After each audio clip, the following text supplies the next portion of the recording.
Hello, everybody. Welcome to our Sacred Self-Healing Special Current Energies for January 2018. And my name is Jona Bryndis. You all know this. And we have two parts to our special today. But before we get started on all of this, I want to ask you, how is 2018 treating you so far? How are you guys doing? Okay, so we have already a bifurcated view on 2018 here in the chat. Some people say wonderful, awesome, great start. Others say smack in the face. um, yes, sickness. A lot of you guys had to go through a few things. Some of you still great. Okay, great. Stepping out of the comfort zone seems to be the theme. Yes, Tracy, it is. Really cool, great insights, great start. You know, this is kind of like what I'm expecting from you guys, not like as an expectations, but you know, you guys are this really small amount of the population, you know, that has been, you know, and with the emphasis on has been, you know, putting a lot of resources, energy, time into your self-healing, into your self-transformation. Okay. And so, you know, you are at the forefront here in regards to what is there to come. Well, granted, you know, most of us were kind of forced to it because, you know, due to our energetic sensitivity and so forth, due to the conditions, the times that we were born into, we were kind of forced to be doing this. But as I have pointed out quite a few times, these next 3 years are really going to be a big coming out for people like us, only because we're going to, for the lack of a better word, but we're going to just gain more confidence and also respect from others. So where we felt like we were, you know, on the fringes of things and people were making fun of us, or they were like just, you know, straight out calling us crazy. We're going to see different responses here. So the next 3 years are going to be a major shift for those of us who've gone through all the ups and downs of energetic sensitivity. And again, you guys here are at this forefront, you know, of adapting, learning, dealing with your energetic sensitivity, and actually beginning to see the perks of it, you know, the cool parts of this. So I just want to point this out, that these next years, not just 2018, but these next 3 years, which sort of represent the preparation for the big shifts in our societies. All right. So yes, 2018 will be a year that we will probably look back at, kind of like how we look back at maybe 2012, 2008, 2000, 1986. There are some years, you know, that we look back to as something big happened there, you know, either in our personal life or on the outside, but usually that goes hand in hand. It's never an isolated event, you know, when there's big changes that happen. Now, we all have our own little cycles. I don't know, many of you have perhaps noticed that you have a 7-year cycle. Does anybody notice that there is that you have a 7-year cycle with your relationships or with your job? Or yes, actually quite a few people. You know, okay, somebody here says 9-year cycle. Yes, and this doesn't have to be, this is not a fixed number. You know, it may have something to do with planetary constellations and their transits, you know, because some of them are in 7-year cycles. But, you know, to be honest with you, 1 second. You need to go to Papa. Okay. No, ask Tyler. Sorry. We're both in sessions. Okay. Needed to give instructions to my 3-year-old. Yeah, so these cycles, they, you know, they represent a little bit of our inner rhythm. And the reason why I'm bringing this up is that 2018 is a year where you really want to find your own rhythm, because when it feels like, you know, there's things that you know, when we get into the pattern, once you realize that there are patterns in your life, you know, then you can also get into expectations or beliefs, and they can be limiting.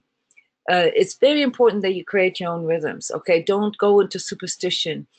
And also in regards to astrology, you know this, guys. I have studied astrology.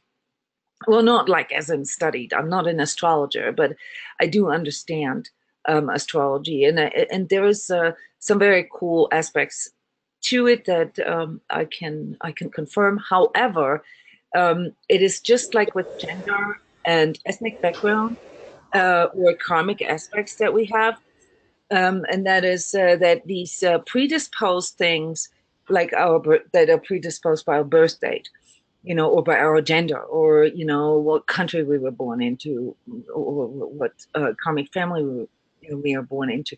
Those are all aspects on your journey, at least for you guys here, you know, that need to be transcended.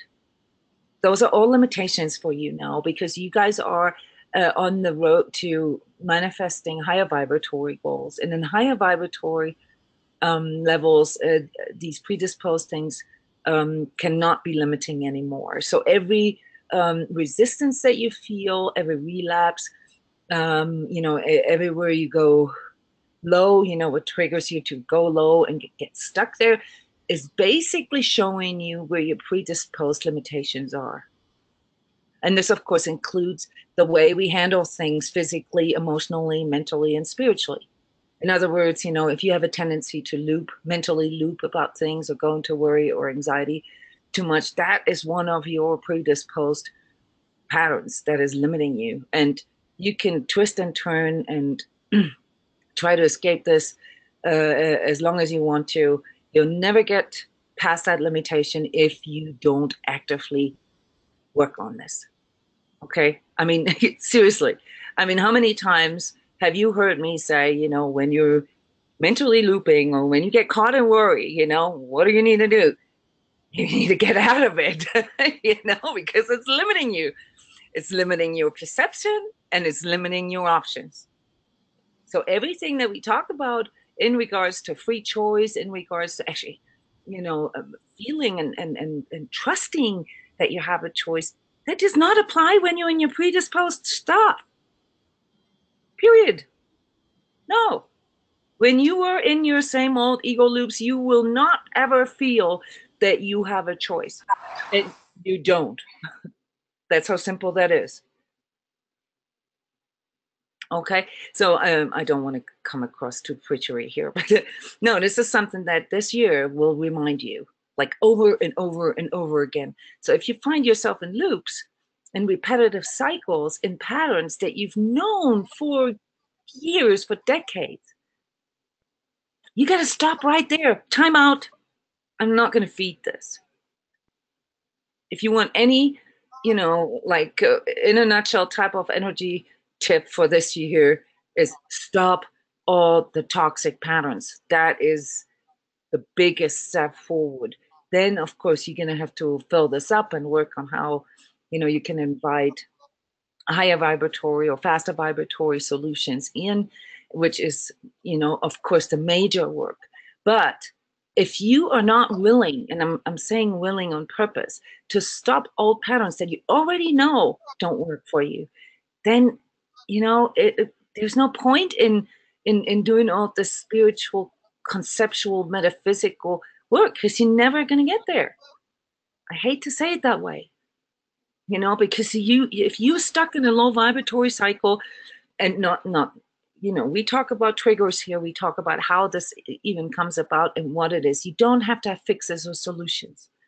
This is not what I mean. I'm talking about the mere willingness to stop engaging, to stop energizing old patterns that you already know are not good for you. Okay. Yes, and a lot of you guys comment here, that makes sense. Perfect timing. This is exactly what I've been going through. um, not to do the same places, activities that trigger the same feelings. Yes. So in a nutshell, it's this common sense. If you know that you are doing things that are contributing to, the same patterns reoccurring, then it is unrealistic to expect different results. That's really all I want to say with that. Okay. And so no need to beat yourself up over it. I mean, that's the cool part about this. Once you realize the simplicity in that, and also, not that it has nothing to do with being good or bad, but once you realize that, hey, if I keep doing what I'm doing, I'm going to get the same results. You can stop beating yourself up. Okay. And just leave this behind. Leave this behind you. It's the past. Yes. And it's all about seeing your choice. But when you caught in your toxic or dysfunctional or negative or critical patterns, you cannot see that you have a choice, and you don't have a choice because it limits your perception to a point where it's impossible for you to see through that. And that is sort of my bridge here for 2018, because one of the major characteristics that I see for 2018 is this bifurcation that I have been talking about so much over the years. And bifurcation, what this means is the split in perception, the split in experiencing reality. Okay, this will get stronger and stronger, but we'll see this very clearly this year, because there's going to be a lot of events that show us how people can completely regard the same event as something entirely different. How they, whatever the conclusions that they draw, or what this means to them. So bifurcation is a big theme for this year, because it depends on the person's adaptability, on a person's openness and perception. In other words, rigidity. But how they perceive reality, and it determines the expectations that a person has, the disappointments, and so forth. And that can only be resolved in people who have opened themselves up to the idea, not only that evolution is constant transformation, but also who have worked on inner discernment. And that's you guys. You guys have worked, you like on the forefront there. And I want to show you something. I don't know if you guys saw the energy update that I did yesterday. I talked about adaptability and the different stages of how we adapt to things. But I want to show you something that I didn't show yesterday, and that is that this comes from marketing, actually. How these normal, statistically, how all the current research, or not the current, this is old, like I've seen this in college, like 35 years ago. I have to think for a moment. That's how long it's been since I was in college. Anyway, yeah, so what it shows you is like how the masses adapt to something, to innovation. Okay. And there's these 2.2 to 2.5% part or group of the population that are innovators. They can see things before they even exist. Okay. They realize it, that this is bam, the people who believed in the car, when it first came out, the people who believed in the trains, when they, I mean, all these resistances that we observe in our societies, in regards to new innovations, they always have the same cycle. I don't know if you guys remember when smartphones first came out 10 years ago, when Apple introduced the iPhone, what your thoughts were back then. Okay, but it's only really 2 to 2.5% of the population who can see things before they're there. All right. And just to make a parallel here to the crypto market, We're at the 1.5 mark right now. So we haven't even completed the innovator cycle yet. Okay. And then come the early adapters. The early adopters, you know, that's another segment of like 12 to 15% of the population. The people who bought the iPhone when it first came out, those are the people who pride themselves, you know, in immediately jumping onto new technologies, you know, all the people that got, what are they called again? You know, these speaking Google machines or whatever, you know, uh, what are they called? You know what I mean. I forgot the name. There's different products out.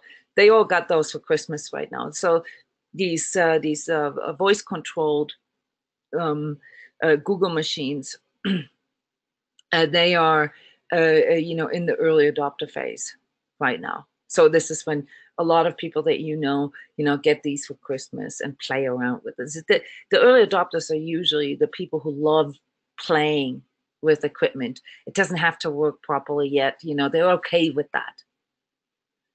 And then comes like this big segment here, the 30, 35, early majority and late majority. Okay, so the 70% of a market, of a society, you know, when they come in, this is when you see the peak of adaption, you know, and then you have a small percentage here, 15%, who kind of never get it or like super late. Those are the people who still have flip phones today. Those are the laggards.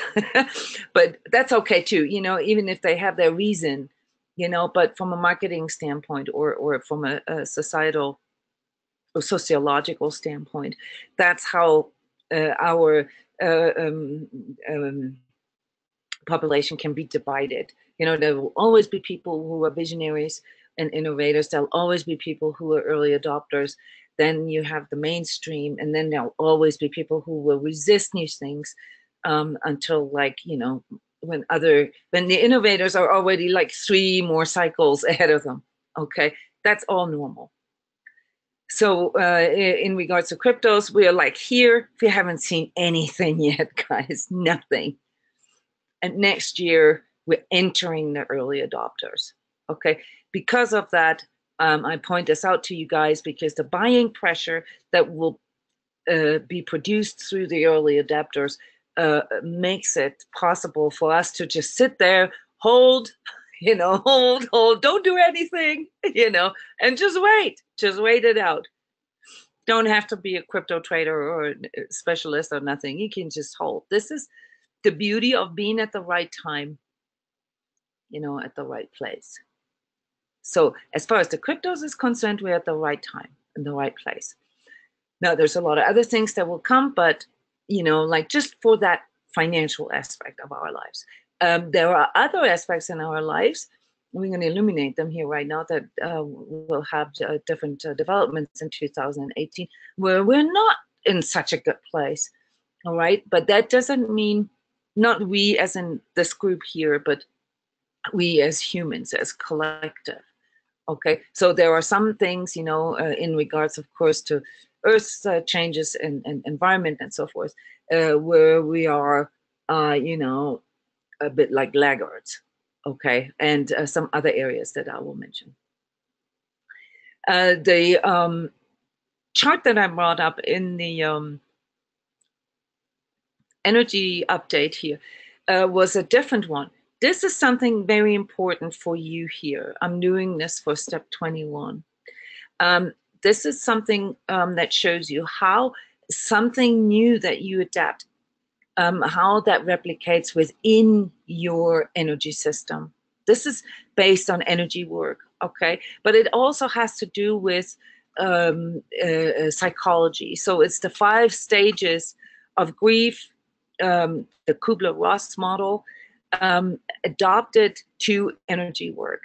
Okay, here I'm just really making or showing the correlation between the different layers of your energy bodies, the physical, emotional, mental, spiritual, etheric, and energetic, with certain stages that we all go through. Okay. One moment here. I'm sorry. I have a 3-year-old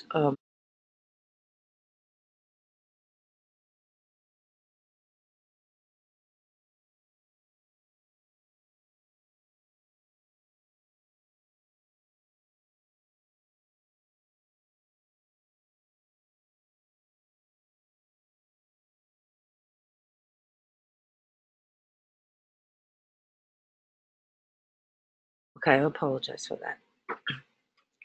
3-year-olds, unfortunately, do not understand this conceptual idea of recordings and how how I can't really be with him right now. So anyway, yes, and these adaptation stages that we go through, I really want you guys. I'm going to send this to you with the recording here. I really want you to look at some of your patterns from this perspective. It just brings in a new perspective for you, okay? Because when you find yourself in these places here, in these red, orange, and yellow places, which also, of course, coincide with the vibrational scale that I sometimes show, then you'll recognize real quickly that solutions really only can come here in these, green, blue, and purple stages. They do not come here. Okay, there's, here we're talking denial, we're talking fear, we're talking coping, we're talking dissonances. Okay, so these stages are not there for solution finding. These stages are stages that we all go through, but they will not contribute to solutions. They will bind you to your old cycles. That's important to understand. So as long as you are dealing with, this kind of, like the mental looping here, the cognitive dissonances, the fear, the anger, the venting, the coping, and the denial and resistance, you're not really out vibrating the collective, the karmic collective experience. And the bifurcation that I mentioned earlier has to do with this karmic collective experience. So there's the karmic collective experience that the majority of people have. The people who are, in the mainstream and the laggard area that I showed you earlier. Okay, this makes up for like roughly 90%. That's where I get these numbers from. 9 out of 10 people. Okay, 9 out of 10 people will experience the shifts and changes in the next year as negative. Period. Because they're still fighting with accepting that there is going to be change. Okay, but 10% won't. And you are part of this like 1.5 or 2% of the population that has seen this for a long time already. So this is all not really news for you. This is not news for you. That's why I said earlier that most of the things that are going on this year will actually feel liberating for you, and you'll feel more confident about yourself just due to the outer changes. Okay, because the conditions are changing. But for the majority of the people in the world, this will be very challenging, and they'll experience that as negative. So that's what I mean with bifurcation. Now, the year 2018 is, from a numerology standpoint, an 11.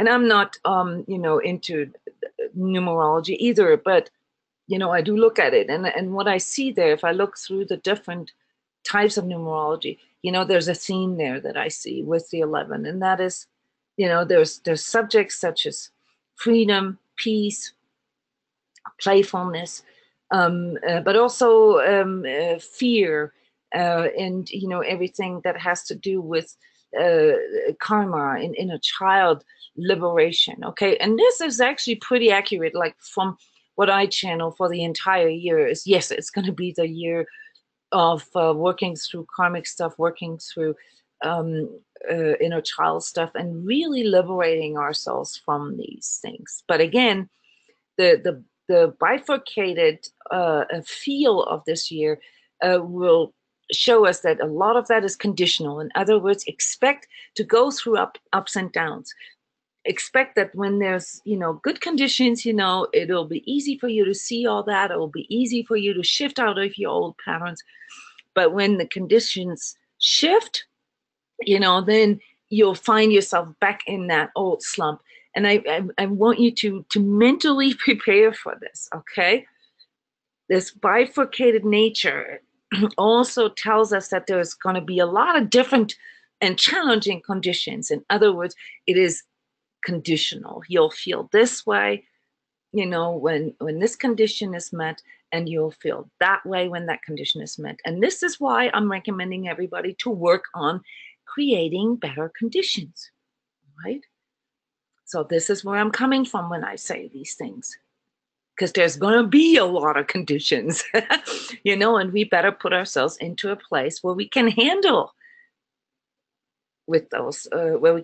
those changing conditions. Yes, and here's a question. When people are in the state, I'm assuming that you're referring to these red, orange, yellow states.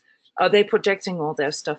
Yes, Julian, and this is also part of why the collective experience is so thick and so dense, because it's, again, 9 out of 10 people.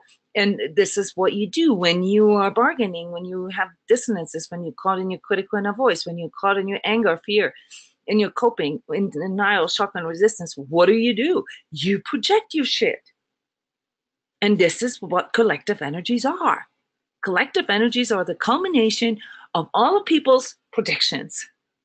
That's why you can't really say what was there first, the chicken or the egg. Are they responding to something, or are they creating it? Well, both at the same time. Does that make sense? It is only that 1 out of 10 people that can out-vibrate the whole thing and look at it from the sidelines and watch it unfold, occasionally getting drawn in, but, being sort of detached and neutral towards it, and who can observe this here. And this is you guys. Some days better than others, and that's okay. And I want you to understand that that's okay. So don't go into like oh my God, I'm not progressing, blah, blah, blah, when you hit one of those. No, just recognize it for what it is. Oh, I'm hitting a slump, I'm going into my old patterns. Stop, reset, start over again. Take a big breather, connect with your heart. Here in the sacred self-healing environment, we practice this. This is what all this training is about. We practice this muscle memory so that you know where you can go when you put yourself into this timeout. And that is your sacred heart. Because there, it's not that there is a solution there, but there something important happens. Namely, your energy gets basically, inverted, okay? And it speeds up, and then you actually get into the place here of becoming able to explore things, becoming able to connect with things, becoming able to respond to things as opposed to reacting to them, and developing a vision, developing the adaptability that is needed. Okay, so it's all about out vibrating the current conditions. And does anyone have a question for this chart here? Because there's something I'm seeing that I did this deliberately, but there's something that I'm seeing that should raise questions in you. Yes, depression, exactly. Why is that there? Yes. Okay, you guys are good. Okay, and if you're new to these discussions here within the Sacred Self-Healing community, don't feel like you have to be up to par. Okay, good. We just went through like 4 weeks of almost like, I don't know how many recordings there are from the last 2 weeks, but there's got to be at least 15 or 18 or 20 recordings. So people had a lot of practice here in these last weeks. Yes, depression. Why did I put depression here? Okay, first of all, I want to make sure that you understand that this is not necessarily all in accordance with our chakras. However, I picked a color coding that reminds you of chakras. And if you have a good connection with your energy centers and what they mean, then this can help you to memorize it. All right. But, it's not just that. This is a specific angle of we're looking at stages here. We're looking at a process, okay? Just like, let's loosen up. I gotta show you something different here. Hang on a sec.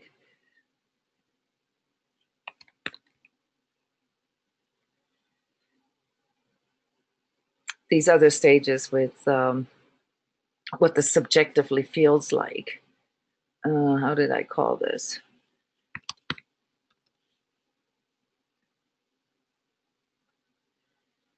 It was in the video yesterday. These awakening stages. There we go. Okay, let's look at this here real quick. Okay, this is something to just, you know, laugh about. Okay, but this is from all the, can you all see this? From all the experience that I have here as energy coach, energy healer, blah, blah. Okay, this is what people typically go through. This is the on the subjective level, what that feels like. You know, like, you know, here at the very bottom, I'm okay, I think. You know, this is kind of like, you know, so tagging along. This is like back in the old days, you know, when we didn't question anything. And some of us may actually wish they could go back there, but we can't. But anyway, it's just like, everything's fine, you know. And then, you know, stuff happens in our life and we go through this like, oh my God, you know, what's going on? You know, nothing is as it seems. And it's kind of shocking, right? And then, of course, we go into the victim part of it because we feel so much pain. And, you know, I mean, you can relate this to physical, emotional, mental, spiritual things. They just take on a slightly different nature, but the reaction to it is the same. Why me? You know, why? Why now? You know, and then we go into like, oh my God, the world is so bad. You know, people are so bad. They're so hostile. Oh my God, they're all demonic. Oh, this is so bad. And then we go into, oh shit, I'm bad. I'm so bad. I'm projecting. Oh my God, you know. And then comes like a little bit of a reset. And this is actually done when you literally, when you leave the karmic collective experience, which is, oh wow, you know, there's something like neutrality, you know, there's something like I can look at things differently. I can outvibrate, you know, outvibrate the whole thing. Wow. And there's like so much more that I couldn't see before. And then comes the onset of gratitude. And when we really like begin to tune into our inner guidance and remembrance, and we're like, whoa, thank you. You know, like where we begin to feel grateful for where we are at and how we got there. You know, we stop asking why, you know, because we understand now that, you know, it kind of all has a purpose, even if we can't see it. And then we get into this awe phase, you know, where things are really, really beautiful. And you know, the I am, you know, which is sort of characterized. I mean, I guess other people would call this enlightenment, but I don't like the word enlightenment, as you know, because it creates this figured idea of what that is. But I am is when we realize that, you know, that divinity really flows or permeates through us, and when we connect with what I call the true self, you know, when we can connect with our inner divinity. And yes, so there's similarities here with this because both show the process. But the reason why there's depression here in this phase is because the depression is, I would call it almost like our rock bottom. This is when we realize that we can't go on as we have been, and that there's no point. This is it's a form of depression, yes, but it's what allows surrender. That's correct. At this point, it's not really surrender. At this point, it's more letting go. This is when the alcoholic realizes that I can't continue this way. I'm going to kill myself if I keep drinking, or I'm going to destroy my family or whatever. And it gives a person the courage to make changes. I didn't want to put courage in here because the courage doesn't really come out of nothingness. It comes out of a depression. It comes out of realizing, shoot, I'm actually not in control. My ego is in control. And that's why the Sacred Self-Healing course starts with the sacred heart alignment and the step one from the 12th step resonances with, which is I recognize that I'm not in control, that my life has become unmanageable. This is needed, guys. It is in our human nature to having or needing to get to this point of pain, unbearable pain, be it through insights or through heartbreak or through physical things, a diagnosis with a severe disease or an accident or something like that can also lead to this. But it's always, at its core, is always a depression, that then shows us the way, namely connecting. So the depression, the pain here, it's not the clinical depression, as I have this in the vibrational scale. It's the depression, where basically our ego deflates. This is where we go through the death of the ego, really. At least the first time. Yes, and that's when we begin to realize that the solution, or at least the pathway, is in connecting. And it starts with connecting within, and really seeking, um, our divinity to a degree, or beginning to want to internalize it, to really have your own experience with this. This is where most people here in the Sacred Self-Healing community, this is where they entered our community. Whatever led to it, but this need to belong, this need to connect, not just within. Of course, it's a self-teaching course, so you can do this all on your own. But then later, also, to see the healing power in connecting with others. Not as in, like going out and having, lunch every day or talking every day, but as in like, man, this is actually cool to know that there are other people, there that are going through those same things. Okay, so George is asking, stepping out of the collective leads to depressive realization. If this is how I think it works. So for most people, George, it's this place here when we get out of our, like the fixation and the obsession with ourself, with our ego, when we look at the world and we see this conflict that we have with the world, and realize, that there's a lot of badness there, that there's a lot of sin, there's a lot of, hostility, there's a lot of, be it conscious or unconscious, doesn't matter. That forms a depression in us.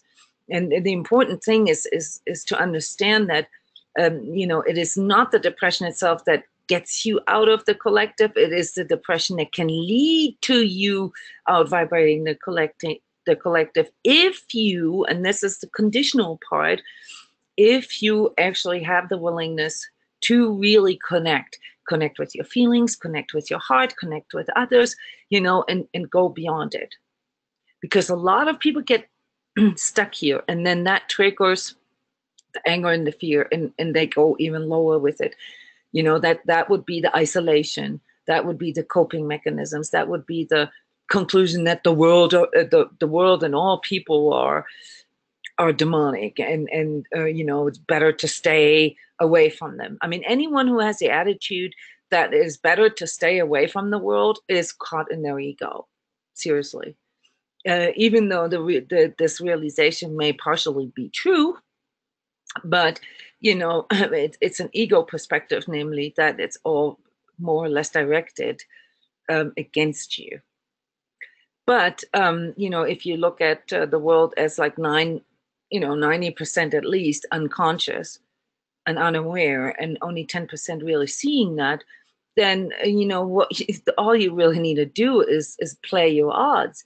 You got to surround yourself with people who are on the same vibratory level as you are. You got to change your conditions. It's not that it's, your fault or anything and that it's up to you, and I don't mean it that way. It's just that, and I'm not talking to you personally, George, I'm talking to everybody here. It's just that, just because, like in this, like say, part of town, there's a high crime rate in this part of town. That doesn't mean that the whole town is bad, what about these other parts of town where you don't have that, where you have a higher consciousness level and where there's a lot more understanding, a lot more beauty, a lot of other things going on that resonate with you on a deeper level. So this is basically what I'm saying here, and what I started this webinar with is that if you recognize things that are not conducive for you within or around you, then step out of it. Don't stay there. You're not a prisoner of your life. You're not. Regardless of how much your ego tries to convince you that you are. So I wouldn't say that this hitting rock bottom is what leads to becoming, or necessarily leads to becoming able to leave the collective experience, or vice versa. That the process of leaving the collective leads to depression. It is just one of those phenomena. In my personal experience, people have to, and this is how I see the human nature, they have to get to that dark night of the soul, to that deep, deep, deep, I can't take it anymore pain, to finally wanting to change. Okay? If I just accept this as part of my human nature, and I'm saying this on occasion in a different way, where I say, we have the fear of the pain in the future that comes with uncertainty. And so unless or until the pain of where we're at right now, becomes stronger than the fear of the future, we're not going to do anything. That's just a reality. And, that's why in the past and in the history of humanity, it has always taken huge crisis, outer crisis, for people to actually, as a collective, make changes. Here's another question. How do you change your condition in terms of people? This has been coming up for me a lot. Yes. Yes, Tracy, that's exactly with your old job. A lot of people have this with their jobs right now because, you can't go in and make the company or change so that it's better for you. No, why? It's just like with our relationship partners, if we are in marriages or relationships, we kind of, have reached this rock bottom point, and it's like, why do I keep distracting myself with trying to change my partner? This is wasted time. You got to go and make the step forward and say, okay, you know what? This is not really conducive for me anymore.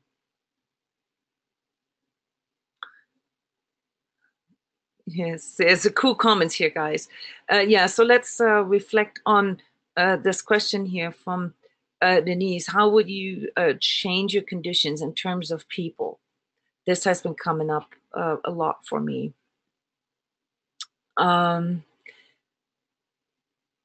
Yes. Okay. So I'm going to pick up on some of the other comments while I'm talking about this, because you can apply this to job, to, the house that you live in, or the place that you live in. It doesn't matter. You can translate that into all these different areas of life.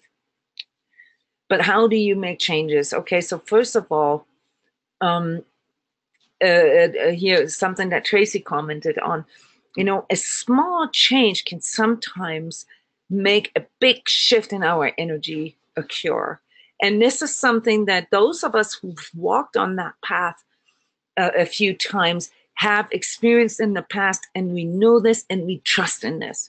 Like if you're asking me, how can you be so, brave or blah, blah, blah, courageous? I don't really think that I am, but I have experienced this so many times in my life that when I step out of my comfort zone, when I get over my fears, what can come out of that is so much more than the resistance I initially had, to get past that. In other words, I this is just a way I've rewired myself, from coming from a place of guilt and shame and victimhood, to and feeling completely imprisoned in my own restrictions, to anything is possible, and if I want it, I go for it.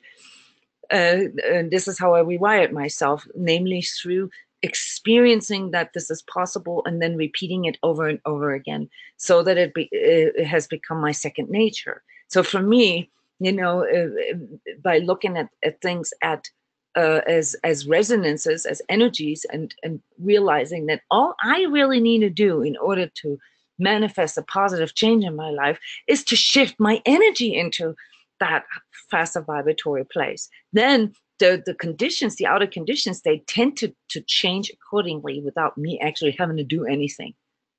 And being potentially lazy, I mean, not lazy as in, I'm a very hard worker, but if I can find a smarter, less strenuous way and more efficient way, I will.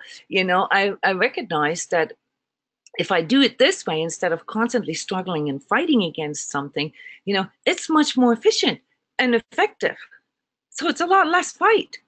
And actually, I can use all that time that I used to use to fight against conditions or people or whatever, for, I don't know, baking cookies, raising children, growing plants, if that makes sense. So this can be applied to, the question, how do you put this, how do you change conditions in regards to people? You don't have to go against anybody. You can just walk out, and shift your energy, just like Tracy confirmed, through doing something different, starting something new. It's not always the very thing that we start that then actually produces the results or the resolutions, but it shifts our energy just enough to attract different kinds of people into our lives. I hope this makes sense or answers your question. Here's another question. Kaylin's asking, can you explain expressing in more detail, as I tend to think of this as being outward or projection? Can you explain expressing? And what do you, I think you mean like express, like when I say things such as it has to go into expression, or what I mean with the word expression or expressing. Yeah, the word expressing comes from the way I see the manifestation process. The manifestation process, as such, goes through the same cycles here as the adaptation stages. Okay, so take these subjective descriptors away, and you'll see that there's that whenever we try to make a change, right, there's an initial resistance. Okay, I'm talking about a manifestation cycles and how they adapt and replicate into the different layers of your energy / life. Okay, so first there's the initial resistance, then comes the fear, then comes the coping, trying to make things work, then comes the doubting and the bargaining and the back and forth and this isn't working and blah blah blah. One second here, please. I'm getting interrupted. And then comes the rock bottom. Should I go back? If you'd apply this to a relationship, then would be the point where a lot of people go back, rekindle, or start the same thing over again.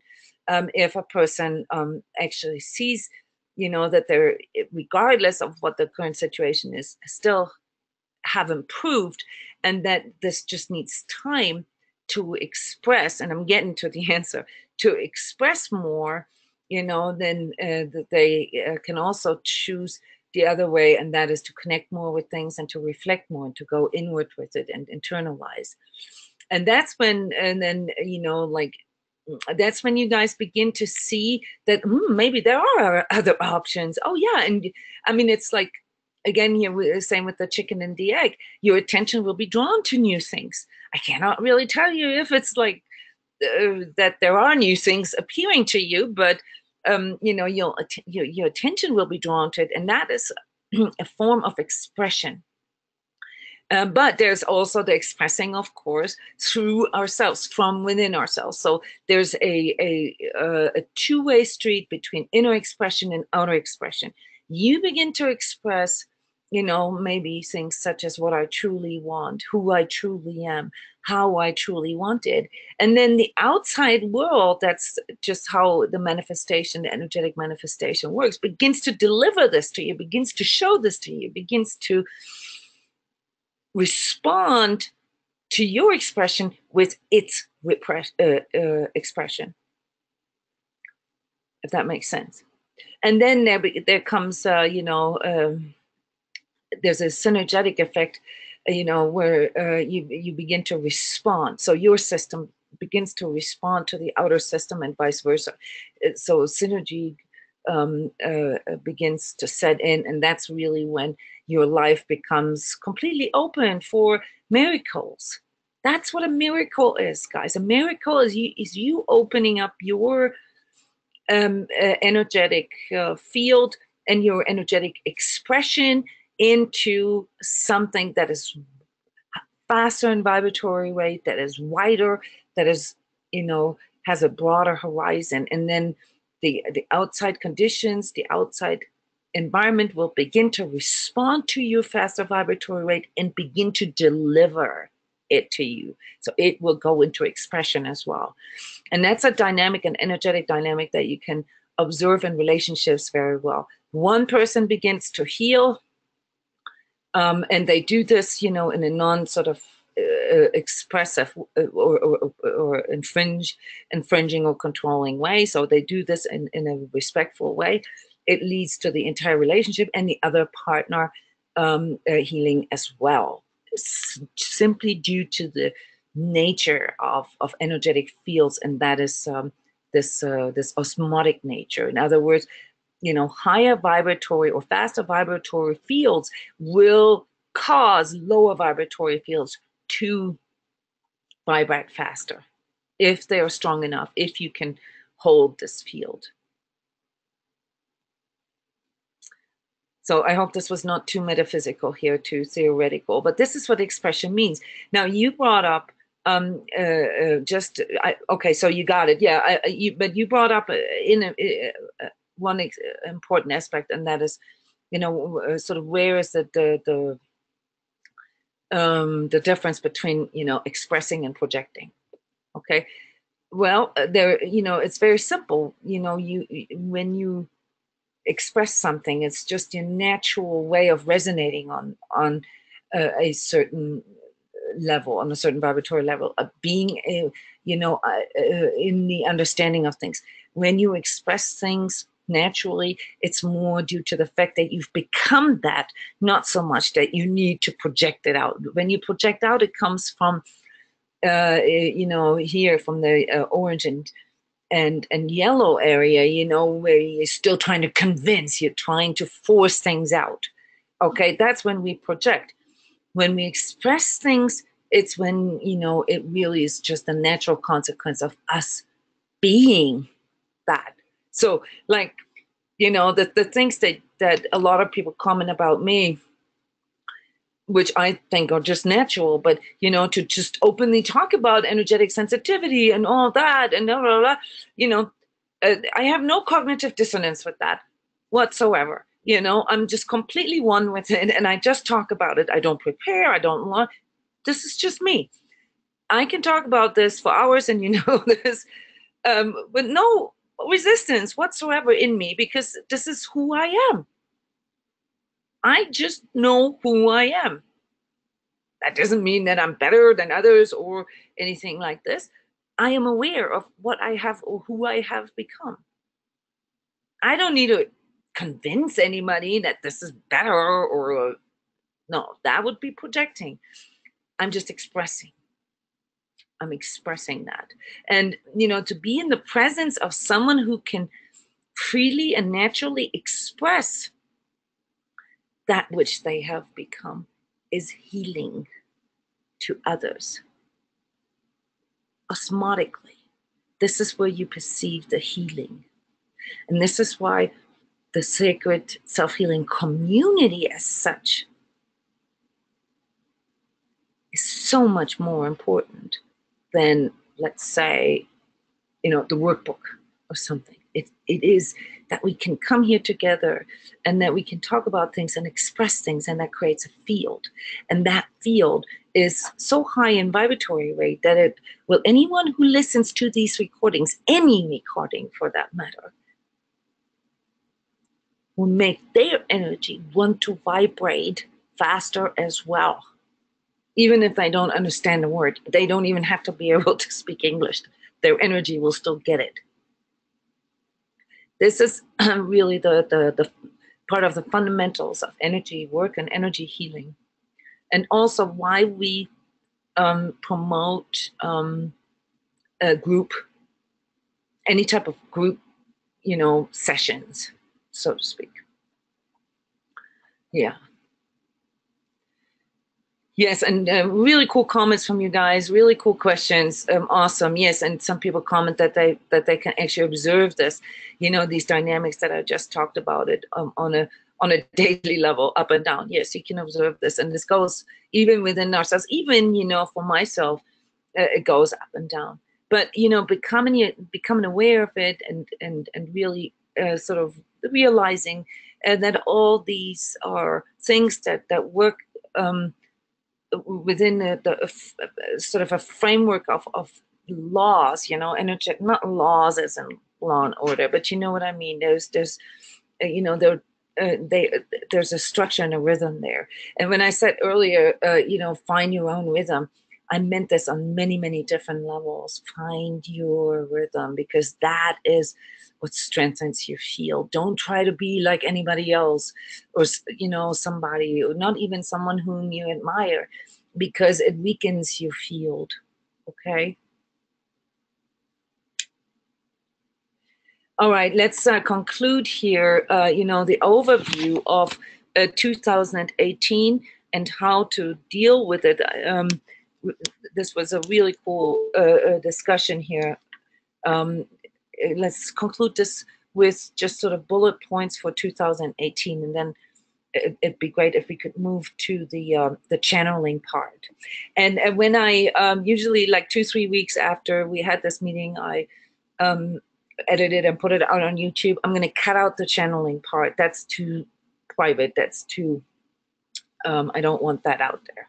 Okay. But everything else that we talked about here will come forward as in 3 or 4 weeks, so when it's kind of like old news. But let me summarize 2018 energies here for you.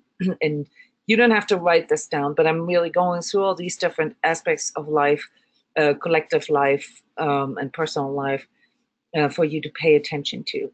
So one of the big things this year, just like how it has been really for the last 30 years, but now more in an emancipated version, is the alignment to feminine energies, the alignment to mutual exchange. This really comes forward this year, and it will play out in different areas of our collective lives. Namely, for instance, in regards to all these revelations, like how, mistreatment, injustice, and so forth in the past, and sexual harassment and so forth. But it's more than that. It's not about women per se. It's about that feminine, nurturing, protective energy, and it also affects our children.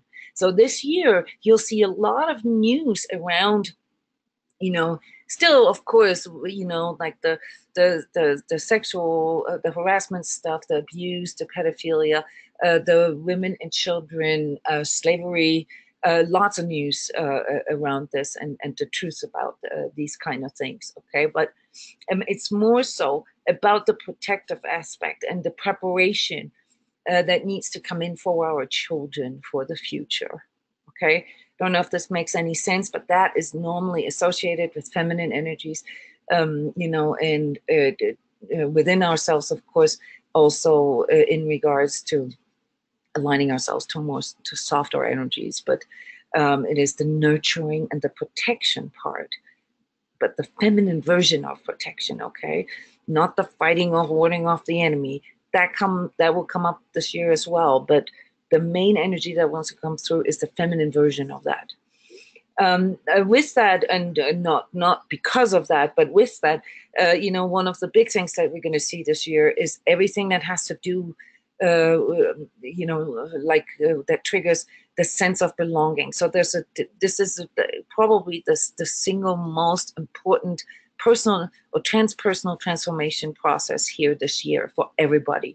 Like, how can I feel that I belong? And this will lead to people, finding back to their family units, maybe trying to find more security in family units or more traditional units. This can also lead to the negative expression of that, which would be, sort of family feuds, gangs, and stuff like that, because that's the same energy. It's just the shadow expression of that. Cults, political movements, that can be quite violent and overpowering. So those would be the negative expressions. But it will also trigger the need for self-improvement and belonging and connecting and people, which is generally a good thing. But this year, I'm expecting that we're going to see this mostly playing out as people sort of moving back to core values, moving back to traditional things, and perhaps also a little backwards, going back to like old values. Okay, so this year is very transitory there. So I think we're going to see lots of ups and downs in regards to this, what does it mean? What does marriage mean? What does family mean? And all these kind of things. And in regards to relationships, we're going to see a lot of breakups and a lot of marriages. So the two extreme expressions, right? We're either going to split up or we're going to get married. So it's going to lead to the sense of belonging, like in regards to, no more half-ass, let's commit, or, I'm not doing that anymore. So it'll be a little extreme here. Most of it is all about the core values and back to traditional things. In our overall societies and sociology, this will create a call for more regulations, more, like trying to bring things back to a more sort of, unfortunately, I'm seeing this more as a fake kind of thing, like consumer rights, right? Consumer protection. We're going to hear a lot about this year because there's going to be a lot of these truths that we've always known, about vaccines, about foods, the pharma products and so forth. They all get, a lot of that is going to come forward this year. It's not, that's all like old news for you guys, but and it's going to create that call for more consumer protection and so forth. I'm not seeing this to be a true thing, integrous thing. So I guess this will take a couple more years. Other than that, I think, it will also maybe in conjunction with this whole alien discussion that is going to come up very strongly this year. I think we're going to have, this move backwards into core traditions. This can be a good thing or a bad thing. I don't think it will play out all good this year, but a lot of that will trigger things in people, such as conservatism, and maybe ultra right.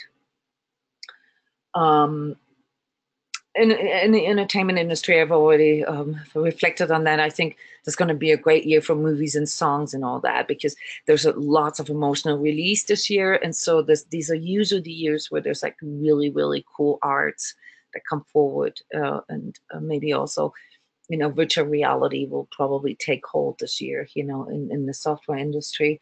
One of the big things is a wave of the need for self-improvement and self-help and self-education, like you guys. I mean, the Sacred Self-Healing course is a typical example for what is going to be like on the, want to do list for this year, but also in regards to general, innovations in the schooling system, in the educational system. And I see a big call for changing, early childhood education, not just because I have a little um, thing there, but also because it's really needed, and that we're going to see a lot of changes there. I'm also expecting a lot of software coming forward that will change the way we teach children, which is needed. Finances, well, I mean, we already know this. Cryptos are going to be in the forefront here of innovation. And it's not about the currency aspect of them. It's about the innovative aspect that they have, and the power to fund things, companies, small companies that can bring really cool new things into the world. But as far as like your personal finances is concerned, because of that buying pressure, you can sit it out this year and just really make some cool moves right now, and just sit on it. And that would be awesome for you. This is basically what I've been doing since last year, since the beginning of last year. And, it creates a whole different understanding of abundance in you. Earth changes, unfortunately, is not so positive. Lots of earth changes, continued severe weather, guys. And this will have an effect on our crops too. So there will be shifts and changes like many of us have talked about 20, 30 years ago in regards to some of the climate zones. They shift a little bit. And so that will affect our food production on the planet, and unfortunately, lead to crisis in some areas. However, the main thing I'm concerned about is major shifts, earthquakes, major earthquakes, and perhaps also the birth of a new land. That's really interesting. But since I'm Icelandic, I've actually seen this with my own eyes. How this can happen. So it's not really out of this world. And all in all, we're going to see a lot of violence this year. So it's not something that we need to be afraid of. But social unrest in times like this is very common. It doesn't take a rocket scientist or a clairvoyant to predict that. So those are basically the main markers for this year. When going through the different layers of our collective energies. And I've done this for the months as well, because this is like kind of how I work. I break it down, but then of course, like every week or every day really brings in a new aspect, allows me to see things more clearly, more, with a higher resolution. And so this is in constant flux, but I get sort of an overview over the year. And what I wanted to do with you guys now is to go in and actually motivate you to connect with your precognitive abilities. And because you represent this 10 percentile of the population that has actually connected with this part within already, and knows how to maneuver through this, some better, or deeper than others, doesn't really matter, but we all carry this holographic information in us. And I wanted to use this opportunity not so much to create like a huge, big, perfect, article about 2018 energies, but more so to collect, here collectively, like in our little group, to motivate you to go into feeling into times and timelines. And the way you do this, the process, and again here, this is very this is not according to, I was going to say unregulated, but that's not the right word. It doesn't really have a lot of rules. All that is really needed to be able to channel into timelines and to feel this out is to be able to remove all the overlay, right? You already know this. You know, it's not really that we can't see into the future, is that we have too much overlay from the past and the present, you know, that does not allow us, you know, to really get a clear picture. And I want to point out that, you know, tuning into your precognitive abilities does not mean that you're clairvoyant. A clairvoyant goes into different areas of that, and it goes into the human astral field, and that's something I'm actually not recommending. I do not recommend to do mediumship or channeling of astral energies, because those are potentially dangerous. There's a lot of etheric trash in there, lots of misleading stuff, lots of demonic entities and so forth. Why would you do this? You have the ability just by nature, you know, to feel into timelines. You don't need to go into a certain place where that promises to give you more information, you know, for the to the expense of your etheric safety. Okay, that's just my 2 cents in regards to precognition. But the process is pretty simple. Really, all you need to do is go into this reset that I mentioned earlier. You know, so reset is not just an energy work modality needed for disrupting toxic patterns. It's also, you know, a very efficient energy work technique for simply shifting your energy into a different place. It's like, you know, and this is what remote energy work or what energy workers can do. They can see their energy kind of like in its totality, and they have a remote control in their hand, and they can switch the channels. So what I want you guys to do now, and I'm just going to go after. Okay, so first we're going to do a little bit of of a heart breathing, you know, calm down. I'm going to play some music. It doesn't normally come across that beautifully in the recordings. So, but I just want to, you know, create like the slow vibes of, you know, sort of going a little deeper here. And then I'm just going to say, you know, January, February, March. Oh, this reminds me, I totally forgot to talk about January. From my end, you know, I've spent, you know, probably the last 2 weeks tuning into January energies. So some of the things that we need to look at here in the near future, like the next 3-4 weeks. Okay, so I've shared quite a bit of that already, but I just want to summarize this for you guys. First of all, January is almost like, this January is almost like the whole year condensed. Okay, this will be something that you guys may be able to make out, but you won't know for sure until the end of the year. But it's like we're going through pretty much all these cycles in 1 month here. This is a very interesting month, a bit intense too. The most critical part of this month is around the 17th, 16th, 17th. So not this coming week, but the week after that. Okay, and then you know, like another spike, another intensity spike at the very last couple days in January. Okay, so we have a little bit of a rhythm here. Okay, right now, you know, it's actually kind of cool place to relax a little bit. That's why I did the current energies a little earlier than I normally do. Also, of course, to go into this channeling.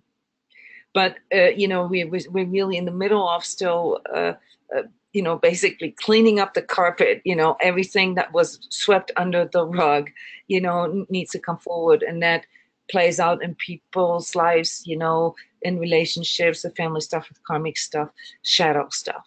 All right, you know, everything that you know, not just you, all of us, that as individuals as well as collectives, that we didn't want to look at are now coming forward. So here in the United States, you know, you're seeing a lot of stuff now, again, with Trump and the administration coming forward. A lot of things that have been repressed, in the last couple of months, they're coming forward. That we also becoming aware that that we don't really have a good vision, that we don't really have a good um, goal setting. And so a lot of people now are busy, reevaluating their goals and going into this deeper process of what are my core values and what are conditions. So everything that I talked about in the beginning here of our webinar is now like entering our awareness, and we have to address it.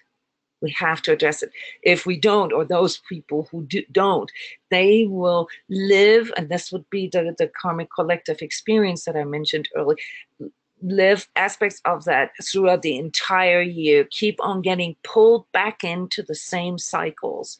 So to a degree, we are at a crossroads right now, but more so on an energetic level in regards to like, are we going to take on this challenge and actually decide to live a life according to our choice, our rhythm, what makes my life or what gives my life more purpose?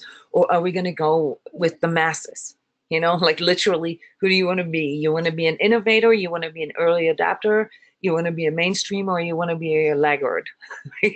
That's kind of like, because we can't really stop evolution. That's happening. I can't predict whether this is going to happen within the next year or 5 years, 10 years, 100 years, but it's going to it's going to move forward. It's going to move into fast vibratory places, just due to the infusion of divine energies into our collective. Okay, so that's the good news. The bad news is that in the process, it requires us or it forces us into like a more rapid awakening. And people who are energetically sensitive can feel this right now. There's a lot of like inner longing, I don't know, yearning for truth, yearning for purpose, yearning for, I think I called this in the other video. I don't remember, I talk so much about it that I don't even know which is which, but this yearning for becoming real. We want things to be real.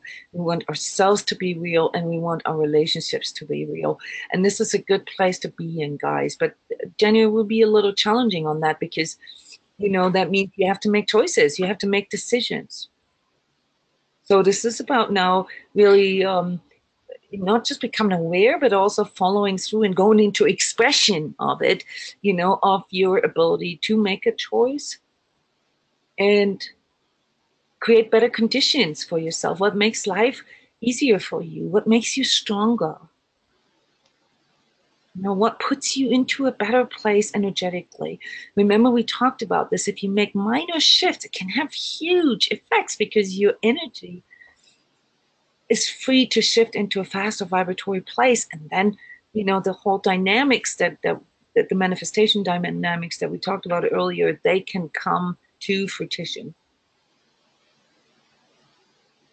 So yes, go with the yearning, guys. Take this seriously. Don't go back to sweeping things under the rug. They'll haunt you. There'll be enough outer things that we're going to have to deal with this year.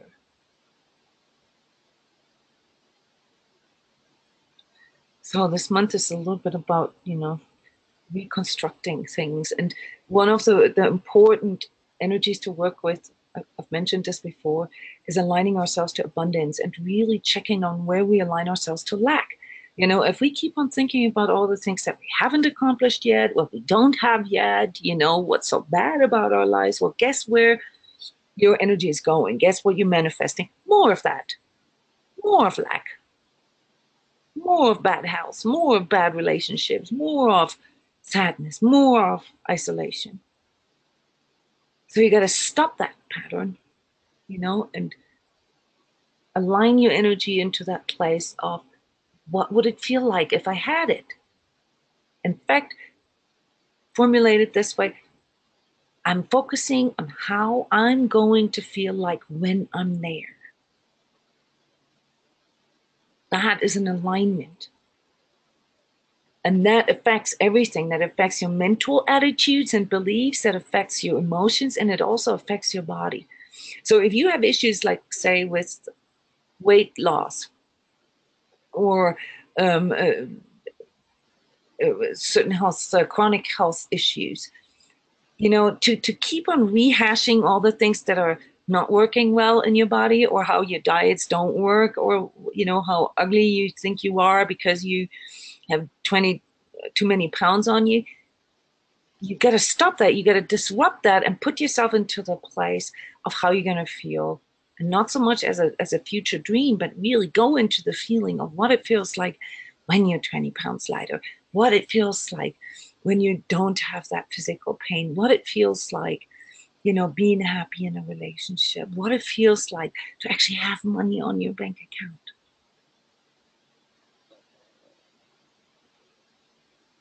That's the task for this year, and it will kind of set the stage for your experience for the rest of the year. Not as in like you can't make any adjustments in the coming months, you will, but you've already experienced this yourself. There's going to be ups and downs and fear, these are all potential trigger points that will pull you back into your lower vibratory experience, right? So we're going to have enough to deal with, triggers from the outside, which is another good reason, to put ourselves into a good position, into a good condition. It's a good time for, making big decisions, like, such as changing job maybe, or moving into a place that has a garden, or that has, like whatever it is that makes you feel more conducive. I once lived in an apartment that was beautiful and it was very spacious, but the kitchen was like, I don't know, it was like 10 square meters. It was like this long, narrow, thing, with, everything in it, the typical sort of studio apartment, for single. And then whenever I wanted to bake a cake or bake cookies, I didn't have enough counter space, nothing. It was completely restricted. And one day I just had enough. I'm like, this is a great apartment, great location. But I can't bake in this kitchen. So I needed to find another place, because baking is, as many of you know, one of my ways of recentering, grounding, and so forth. So these are this part of my core value. Not value as in like identify with it. Who cares if I bake or not? That's not about that. It's something that's really, really important to me. And then I was in a place that only had a shower and not a bathtub. That doesn't work for me either. So over these years, I bit by bit, I eliminated the things that don't work for me.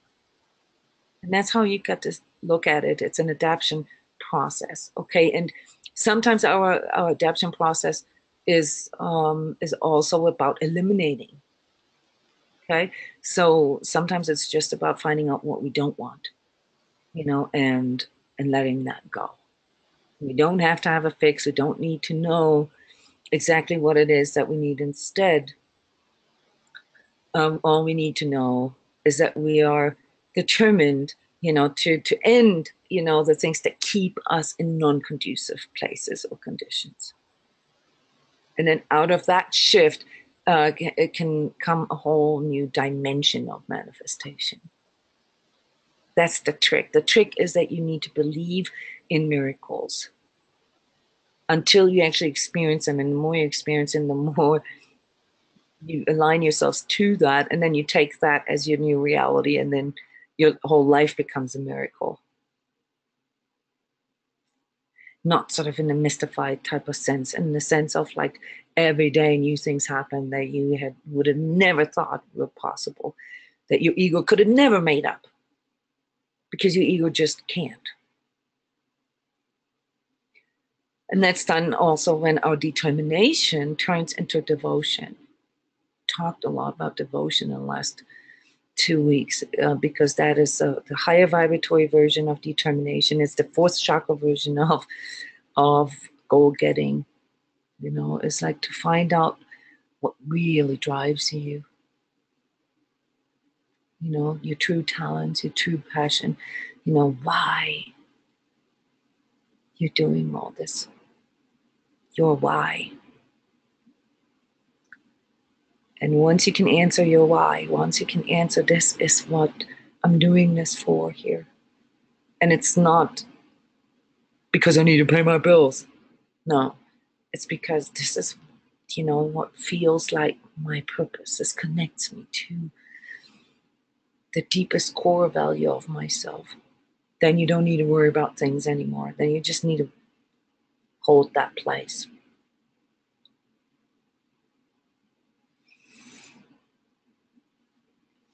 So yeah, that's my end of seeing sort of the near future, you know, the next 3-4 weeks.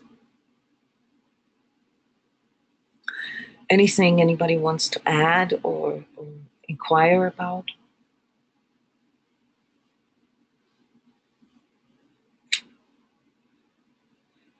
I see we've all successfully shifted our energy because you guys are in a different place now than you were at the beginning of the webinar, which is really cool.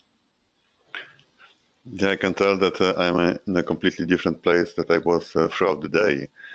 I was just reflecting just a few seconds ago that you know, this webinar, the vibrations of the group, it just brought me to a completely different state of mind and state of my energy, like in general. Beautiful, beautiful shift. Yeah, thank you. Awesome. Thanks for going with it, everybody. This is what I love about this community here. You know, and the space that we've created here amongst us. Just so you know, there'll be changes coming where we allow people to be part of this, but without all the perks that you guys get. You know, like the discounts and the steps and all of that. But there's a lot of pressure coming in from the outside. You know, there's people who want to come. And I don't want to deal with, like, you know, having to charge for certain events or certain workshops. You know, I just don't want to. But this will also strengthen, you know, everybody. It will also bring in other problems. But, you know, we talked about trolling and all that. In the past, we've had really beautiful statistics, you know, basically nobody ever trolling. So this could happen, but you still, the way we set all this up, there's a pretty high threshold, you know, that we put up because we only really want people who are serious, and that maintains the quality of it. That maintains the quality of you guys, you know, your field, you know, this field that we are creating here. And yes, Tracy, I was just going to talk about this, the manifestation workshop tomorrow. So tomorrow is a healing circle workshop from 1 to 4 p.m. So as soon, our time, Denver time, as soon as we are done here, I'm going to send out the instructions and the downloads. The healing circle workshops have a beautiful format. It's like when we do a transmission and then have a webinar right afterwards to talk about it, like online. So there's a small educational part, and then there's like the direct exchange about the session itself, which is really cool. If you've been to those healing workshops before, it's $100 for someone who comes in, has never done this before. So it's an energy session and a workshop and webinar. And for those of you who've been to healing circle workshops before, 3 or more, for you it's $50, and for everyone in Sacred Self Healing it's $50. So you know, so you guys are you know, discounted anyway. So yes, you guys can come to this tomorrow. It's very cool because we're going to be working, you know, on these dynamics of manifestation and internalizing that, and working on the alignment to all these these core values that I talked about. So tomorrow from 1 to 4 p.m. Yeah, and then we have a Heart Warrior webinar on Sunday at 1 p.m. The invitations, I'll send those out tonight as well. That's only for the Heart Warriors amongst you. And one more thing, it is, you know, something that you guys can probably relate to, because most of you know how much I work and you know how much I make available here. There'll be a few changes this year in regards to, you know, my time and my availability. I'm really only going to be working directly with the Heart Warriors and the people who signed up for mentor coaching and you know, the coaching flat fee with me, simply because I can't handle it anymore. Okay, so I just want to let you know, give you a heads up a little bit, that if you feel like that I'm, you know, perhaps not really that visible anymore, I'm still going to be doing the energy updates, and I'm thinking about a second live YouTube live stream every week. But as far as like actually coaching and working with people in sessions, I have to reduce it to those people who come to me and sign up for me, and give more space for the other trans coaches, and get myself, you know, into a place where I can handle all of this. So I'm going to terminate the free initial coaching sessions because they take up quite a little bit of time, and there'll be changes for the energetic adjustment session. I'm not going to be able to do the individual coaching sessions anymore with the energetic adjustment session. I'm going to have to do something that I've been wanting to do for a long time anyway, similar to like the Healing Circle workshop, where we do a webinar right afterwards and talk about it. Because, you know, it's too much time for me to talk to like 30 people. It usually takes me a whole month, you know, to just schedule all these coaching sessions that come with the energetic adjustment. So by the time the new energetic adjustment session comes on, I just finished the last call, you know. So, you know, you guys, I'm sure you understand that.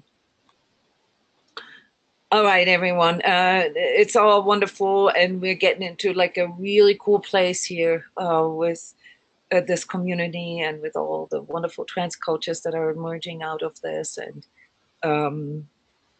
yeah, so heads up, you know, I don't think that these things that the early adapters and the mainstream will experience, I don't think that they will affect you as much, simply because you have all these tools, even if you're just at the beginning of your self-healing journey. But there's enough prompting in you already.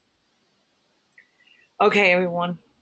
You guys have a wonderful January. Thank you so much. This was yes, it was a great session. You guys, I mean, this is so awesome. You just got to have the guts to do it. But you guys are great channelers, and you have these precognitive abilities. So work with it. Okay? Work with it. Awesome. Thank you so much. Good night, everyone. Bye-bye.